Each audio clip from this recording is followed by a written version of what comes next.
Hi and welcome to Easy Spoken English Kanchi. So இன்றைக்கி வீடியோவில் நம்ம ஒரு இம்பார்ட்டன்ட் லெசன் தான் பார்க்க போகிறோம். அதாவது நம்ம லாஸ்ட் வீக் ஃபுல்லாக இங்கிலீஷில் இருக்க ஸ்ட்ரக்சர்ஸை எப்படி தரவு பண்ணலாம் அப்படின்றதுக்கான வீடியோஸ் பார்த்தோம் இல்லையா. ஸோ சிம்பிள் டென்சஸ் நான் அதில் அப்லோட் பண்ணியிருக்கேன். அதே மாதிரி நீங்கள் எல்லா டென்சஸ்க்கும் ஃபாலோ பண்ணலாம். ஸோ இந்த சீரீஸ் ஆஃப் வீடியோஸில் நான் என்ன பண்ண போகிறேன்னு பார்த்தீங்கன்னா, அந்த ஸ்ட்ரக்சரை அண்டர்ஸ்டாண்ட் பண்ணுறதுக்கு நீங்கள் இன்னும் அந்த ஸ்ட்ரக்சரை நல்லா அண்டர்ஸ்டாண்ட் பண்ணுறதுக்கு ஹெல்ப் பண்ண போகிறேன்.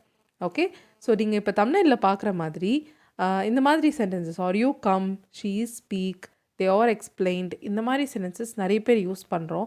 என்னோடய ஸ்டூடெண்ட்ஸுமே கூட இந்த மிஸ்டேக்ஸ் பண்ணுவாங்க. ஸோ இதுக்கு காரணம் என்னென்னா, ஸோ இங்கிலீஷில் இருக்க அந்த ஸ்ட்ரக்சரோடைய கம்ப்ளீட் அண்டர்ஸ்டாண்டிங் நம்மளுக்கு இல்லை. எந்த மாதிரி ஹெல்பிங் வேர்ப்ஸ் கூட எந்த மாதிரி மெயின் வேர்ப் யூஸ் பண்ணணும் அப்படின்ற அண்டர்ஸ்டாண்டிங் இல்லாதது தான். ஓகே, ஸோ அதை தான் இந்த சீரீஸ் ஆஃப் வீடியோஸில் பார்க்க போகிறோம். It is an important, it's gonna be an interesting lesson. So let's get started.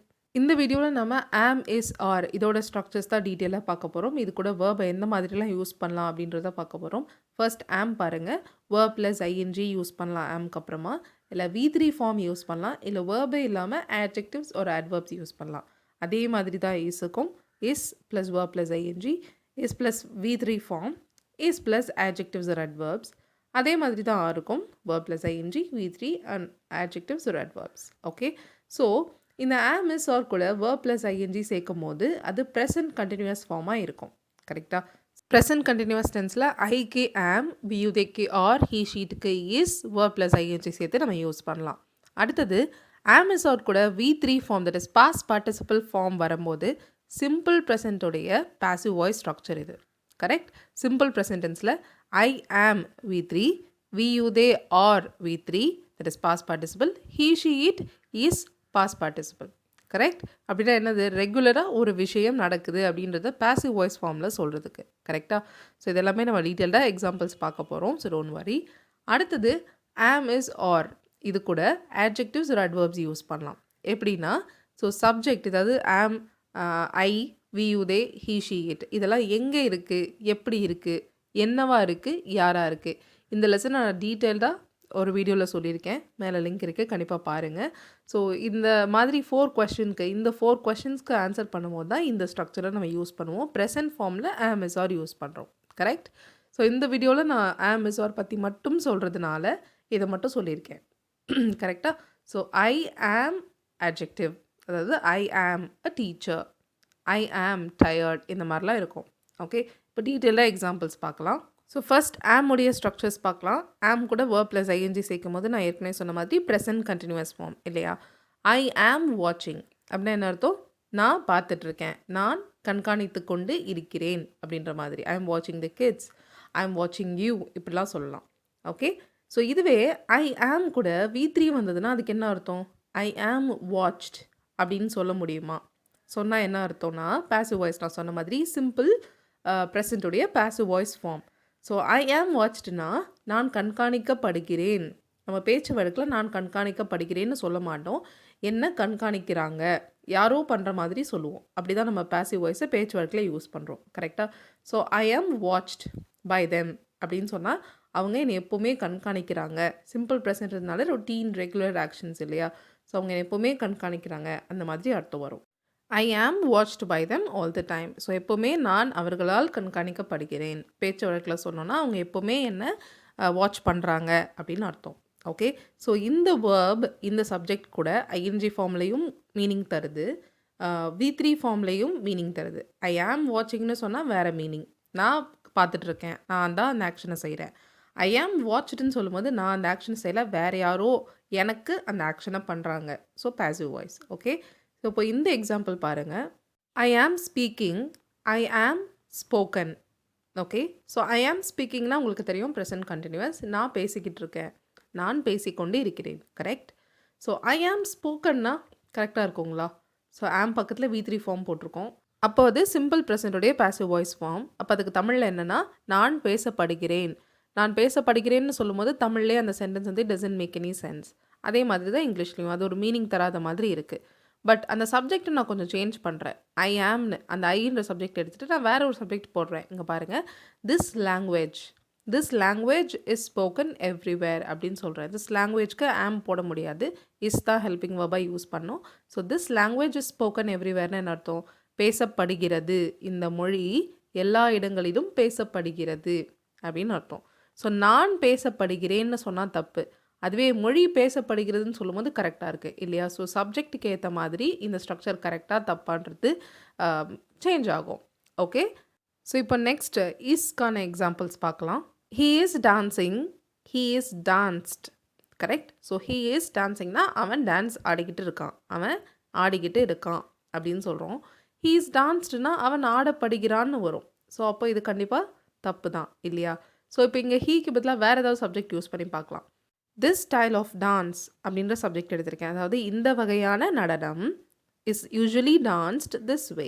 This style of dance is usually danced this way. இந்த வகையான நடனம் எப்போதும் இப்படி தான் ஆடப்படுகிறது அப்படின்னு அர்த்தம். ஸோ யூஸ்வலி கூட விட்டுருங்க. This style of dance is danced this way அப்படின்னா இந்த நடனம் இப்படி தான் ஆடப்படுகிறது அப்படின்னு அர்த்தம். இந்த முறையில் ஆடப்படுகிறது. கரெக்டாக? ஸோ நடனம் ஆடப்படுகிறது நம்ம சொல்லலாம், அவன் ஆடப்படுகிறான்னு நம்ம சொல்ல முடியாது. ஸோ சப்ஜெக்ட்டுக்கு ஏற்ற மாதிரி ஆம் ஆர் கூட V3 வரும்போது மீனிங் சேஞ்ச் ஆகும். ஏன்னா பாசிவ் வாய்ஸ்ன்னு வரும்போது சப்ஜெக்ட்டுக்கு அந்த ஆக்ஷன் நடக்கும். எல்லா சப்ஜெக்டும் அந்த ஆக்ஷனை எடுத்துக்க முடியாது. இப்போ அவன் ஆடப்படுகிறான்னு சொல்ல முடியாது, நடனம் ஆடப்படுகிறதுன்னு சொல்ல முடியும். கரெக்டாக? ஸோ அதுக்கேற்ற மாதிரி மீனிங் சேஞ்ச் ஆகும். இதே லாஜிக் தான், இதே எக்ஸ்ப்ளனேஷன் தான் நெகட்டிவ் கொஷின்ஸ் எல்லாத்துக்குமே. ஓகே, அப்போது இஸ் ஹீ டான்ஸ்ட் அப்படின்னு கேட்க முடியாது. அவன் ஆடிட்டானா அப்படின்றது தான் நம்ம மீன் பண்ணுறோம். ஆனால் இஸ் ஹீ டான்ஸ்டுன்னு சொல்கிறோம். அப்படின்னா என்ன அர்த்தமாகுது? அவன் ஆடப்படுகிறானா அப்படின்னு அர்த்தமாயிரும். ஸோ அந்த மாதிரி நம்ம கேட்க முடியாது. ஓகே, அவன் ஆடி விட்டானா அப்படின்றது வந்து present perfect tense. Has he danced அப்படின்னு நீங்கள் கேட்கலாம். சரியா? ஸோ நம்ம ஒரு வேர்பாக எடுத்து, அதாவது ஹெல்பிங் வேர்ப்ஸாக எடுத்து நம்ம இந்த மாதிரி டீட்டெயில் அனாலிசிஸ் பண்ண போகிறோம் இந்த வீக் ஃபுல்லாக. ஸோ அதனால் நான் உங்களுக்கு டீட்டெயிலாக கிளியராக புரிஞ்சிடும். ஓகே, ஸோ வீடியோவை தொடர்ந்து பாருங்கள். நெக்ஸ்ட் எக்ஸாம்பிள் பாருங்கள். She is playing, she is played. She is பிளேயிங்னா அவள் விளையாடி கொண்டே இருக்கிறாள். ஷீ இஸ் பிளேடுனா அவள் விளையாடப்படுகிறாள்னு வரும். கரெக்ட்? ஸோ அந்த மாதிரி யூஸ் பண்ண முடியாது. ஷீக்கு பதிலாக this game is played all over the world. இந்த விளையாட்டு உலகம் முழுவதும் விளையாடப்படுகிறது. ஸோ அவள் விளையாடப்படுகிறாள்னு சொல்ல முடியாது, ஆனால் இந்த விளையாட்டு விளையாடப்படுகிறதுன்னு நம்ம சொல்லலாம். கரெக்டாக? So this game is played all over the world. Next example பாருங்கள். ஆர்க்கான structure they are following, they are followed. Okay, so they are ஃபாலோவிங்னா என்ன அர்த்தம்? அவங்க ஃபாலோ பண்ணிகிட்டு இருக்காங்க, அவர்கள் பின்தொடர்ந்து கொண்டே இருக்கிறார்கள். ஸோ ஏதோ ஒரு ரூல்ஸை அவங்க ஃபாலோ பண்ணிகிட்டு இருக்காங்க. தே ஆர் ஃபாலோவுட் அப்படின்னா அவர்கள் பின்தொடரப்படுகிறார்கள், அவர்கள் ஃபாலோ செய்யப்படுகிறார்கள் அப்படின்னு அர்த்தம். ஓகே, ஸோ இப்போ இந்த குரூப் ஆஃப் பீப்புள் இருக்காங்க. They are followed by millions of people அப்படின்னு சொல்கிறோம். They are followed by the people, அதாவது லட்சக்கணக்கான மக்கள் வந்து இவங்களை ஃபாலோ பண்ணுறாங்க. ஓகே, அப்போது அவங்க அந்த ஆக்ஷனை பண்ணல, ஃபாலோ பண்ணுற ஆக்ஷனை அவங்க பண்ணல, மக்கள் தான் அவங்கள ஃபாலோ பண்ணுறாங்க. ஸோ அதனால நம்ம பாசிவ் வாய்ஸ் யூஸ் பண்ணியிருக்கோம். They are followed. ஓகேங்களா? ஸோ தே ஆர் ஃபாலோயிங்னா அவங்க ஃபாலோ பண்ணுறாங்க. இது present continuous. They are followed அப்படின்னு சொல்லும்போது சிம்பிள் ப்ரெசன்டுடைய பாசிவ் வாய்ஸ், அவர்கள் பின்தொடரப்படுகிறார்கள். Okay, next one. அடுத்து இந்த ஆம் இஸ் ஆர் கூட வேர்பே இல்லாமல் யூஸ் பண்ணலாம். எப்படின்னு பார்த்தீங்கன்னா, நான் சொன்ன மாதிரி அந்த 4 கொஸ்டின்ஸ். ஓகே, என்னவாக, யாராக, வாட் அண்ட் ஹூ, அண்ட் எங்கே, எப்படி, வேர் அண்ட் ஹவ். ஸோ இந்த கொஸ்டின்ஸ்க்கு சப்ஜெக்ட்ஸ் ஆன்சர் பண்ணும்போது நம்ம ஏதாவது ஒரு adjectives இல்லை adverb யூஸ் பண்ணுவோம். ஸோ அப்போ நம்ம ப்ரெசன்ட் ஃபார்மில் am is are யூஸ் பண்ணி சொல்லலாம். For example, I am tired. நான் எப்படி இருக்கேன்? Have am I? I am tired. கரெக்டாக? ஸோ டயர்டுன்றது it is an adjective because it describes, it gives some information about the subject. எப்படி நான் இருக்கேன்ற இன்ஃபர்மேஷன் கொடுக்கறதுனால இது ஒரு adjective. So I am tired. Right? அடுத்தது, ஐ ஆம் இன் தி ஆஃபீஸ். அதாவது நான் ஆஃபீஸில் இருக்கேன். ஸோ வேர் ஆம் ஐ, வேர்ன்ற இன்ஃபர்மேஷன் சொல்லும் போது நம்ம ஐ ஆம் இன் தி ஆஃபீஸ். ஸோ இது ஒரு adverb. இன் தி ஆஃபீஸ்ன்றது it's a place. So obviously it's an adverb. So அடுத்து, ஐ ஆம் அ டீச்சர். ஐ ஆம் வாட் ஆம் ஐ? ஐ ஆம் அ டீச்சர். ஓகே, இதெல்லாம் ஒரு சிம்பிள் சென்டென்சஸ். பட் ஆம் வந்து இந்த மாதிரி யூஸ் பண்ணலான்னு சொல்கிறதுக்காக நான் சொல்லிகிட்ருக்கேன். அதே மாதிரி இஸ் பாருங்கள். She is beautiful, she is the manager, she is in her room. Alright, so இங்கெல்லாம் வேர்பே யூஸ் பண்ணல, ஏதாவது ஒரு adjectives ஒரு adverb யூஸ் பண்ணி இந்த சென்டென்சஸ் நம்ம சொல்லியிருக்கோம். அடுத்தது, we are fine, we are friends, we are at the hospital. கரெக்டாக? ஸோ இதுலேயும் பார்த்தீங்கன்னா வேர்பே நம்ம யூஸ் பண்ணல. ஆல்ரைட், ஸோ நீங்கள் am is or கூட வேர்ப் யூஸ் பண்ணிங்கன்னா அது ஐஎன்ஜி ஃபார்மில் இருக்கணும், இல்லை V3 ஃபார்மில் இருக்கணும். ஸோ V3 ஃபார்ம் அப்படின்னு வரும்போது தான் நம்மளுக்கு அந்த கன்ஃபியூஷன் வருது. கரெக்டாக? இப்போ இந்த எக்ஸாம்பிள் பாருங்கள். ஐ ஆம் டூயிங் அண்ட் ஆமோட V3 ஃபார்ம் சேர்த்து ஐ ஆம் டன் அப்படின்னு சொல்லியிருக்கேன். ஸோ இது ரெண்டுத்துக்குமே வேறு வேறு அர்த்தம் இருக்குது. ஓகே, ஐ ஆம் டூயிங்னு என்ன அர்த்தம்? நான் செய்து கொண்டு இருக்கிறேன். ஐ ஆம் டன்னுனா நான் செய்யப்படுகிறேன்னு அர்த்தமா? கிடையாது. இந்த இடத்துல டன் அப்படின்றது V3 ஃபார்மில் இருக்கக்கூடிய adjective. இதை வந்து பார்ட்டிசிபியல் adjectives அப்படின்னு சொல்லுவாங்க. அதாவது ப்ரெசன்ட் பார்ட்டிசிபிள், பாஸ்ட் பார்ட்டிசிபிள், கரெக்டாக? ஸோ அந்த ஈடியில் முடிகிறது வந்து பாஸ்ட் பார்ட்டிசிபிள் adjectives, ஐஎன்ஜியில் முடிகிறது வந்து ப்ரெசன்ட் பார்ட்டிசிபிள் adjectives. ஸோ இதை பற்றி நான் ஒரு வீடியோவில் எக்ஸ்பிளைன் பண்ணியிருக்கேன். எந்த adjectives எப்படி இருக்கும், இடியில் இருக்குமா ஐஎன்ஜியில் இருக்குமா அப்படின்னு சொல்லி இந்த வீடியோவில் எக்ஸ்பிளைன் பண்ணியிருக்கேன். மேலே லிங்க் இருக்குது, கண்டிப்பாக பாருங்கள். ஸோ இந்த இடத்துல டன்ன்றது adjective. ஸோ அப்படின்னா என்ன அர்த்தம்? ஐ ஆம் டன்னுனா ஐ ஆம் ஃபினிஷ்ட், எனக்கு முடிஞ்சிருச்சு, நான் முடிச்சிட்டேன் அப்படின்னு சொல்லுவோம்.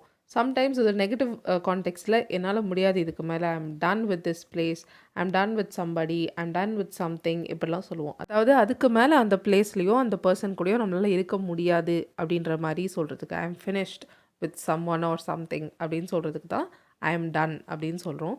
ஸோ இந்த எக்ஸாம்பிள் பாருங்கள், they are breaking it, they are broken. So they are பிரேக்கிங்னு சொல்லும்போது ப்ரெசன்ட் கண்டினியூஸில் அவங்க எதையோ உடச்சிக்கிட்டு இருக்காங்க அப்படின்னு அர்த்தம்.